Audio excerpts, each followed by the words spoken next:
Айтсай қанша? МРП бойынша сізге қазір Қазақстан Республикасының 196 бабы бойынша сізге әкімшілік хаттама толтырылады. Міне ашып көрсетейін сізге. Ол толтырады. Ол заң қашан шықты? Міне сізге көрсетейін. Бұл Қазақстан Республикасының заңы емес, Қазақстан Республикасының әкімшілік кодексінде көрсетілген заң. Қашан шықты? Мен сізге айтармын ғой, мен көрсетейін. Жоқ, қашан шыққанын айтсай маған. Енді көрсетейін ғой мен сізге. Міне жүзсомнан құқық бұзушылық туралы 2014 жыл 5 шілдеде номері 235 бұйрыққа сәйкес. Түсінікті болды ма? Бұл жерде жазылған әкімшілік құқық бұзушылық туралы тауарлармен немесе өзге де заттармен заңсыз сауда жасау.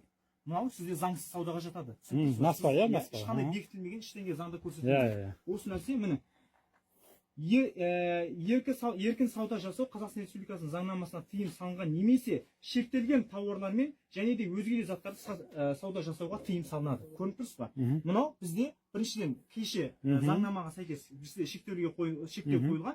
Екіншіден бұған тыйым салынған. Именно насай бойынша өзіңіз де білесіз. Бұл именно насай бойынша ешқандай сатуға рұқсат жоқ екен.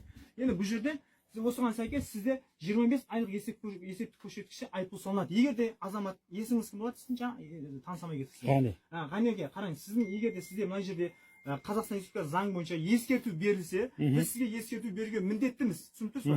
Заң бойынша, заң бойынша көрсетілсе кодексте, заң бойынша көрсетілсе, мен келіп өзін ауызша мен сізге ескерту беремін деп мен айта алмаймын. Мен ондай құзырыма кірмейді. Мен только кодекске сүйене отырып жұмыс жасаймын. Қазақстан Республикасының әкімшілік құқық бұзушылық кодексіне сәйкес мен жұмыс жасаймын.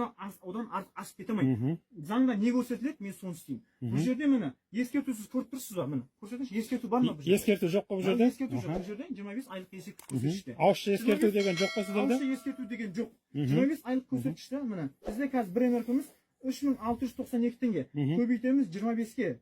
Сізге 92.300 теңге айыппұл салынады. Бір насыбайға бола, иә? Бір насыбайға бөлеміз екіге. Ол бір аптан ішінде сіз білесіздер, 50% сізге мемлекет бағанағы не береді? Бағанағы төлеуге рұқсат береді бағанағы. Ол 46.000 7 күн ішінде. 46.150 теңге. Осыз айыппұл төлейсіз. Сондай. Түсінікті болды ғой. Бұл жерде сізде бір насыбай емес, сіз бір насыбай үшін емес.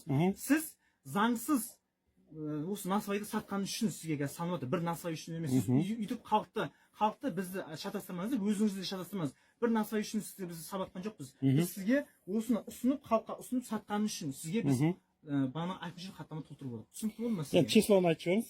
Число бүгін мен көрсетіп жібере салайын, ешқандай жоқ. Бүгін 19-шы наурыз, иә? 14-40.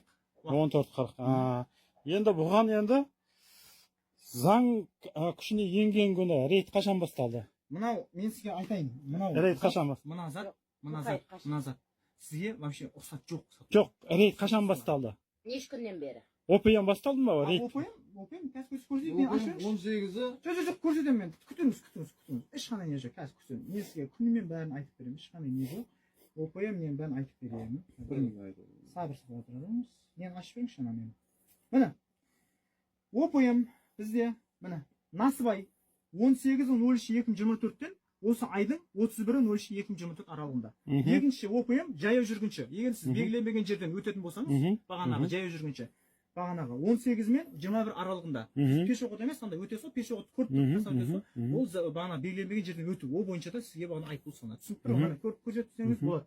ОПМ насыбай МПС 18.03.2024, 31.03.2024-ге дейін. Түсініп болды ма сізге? Түсінікті. Тағы сұрақтарыңыз бар ма? Енді видео қосып тұрсыз ғой, өзіңіз айтыңызшы. Келіншегіңізді айтып қалды. Пиво, арақ сатып жатсыз. Лицензияңыз бар ма? Жоқ. Келіншегіңіз жаңа айтты, мен естідім. Лицензия жоқ. Осы бойынша енді. Осы бойынша магазиннің егесі кім болады? Сіз боласыз ба? Келіншегіңіз ба? Келіншегіңізді арнайы қаржы департаментіне жолдаймыз. Ол бойынша да қызметкерлер келеді. Мен сіздерді не yapатқан жоқпын, просто заңды істеп жатып қойын. Заң аясында болғаннан кейін заң шеңберінде жұмыс жасаймыз.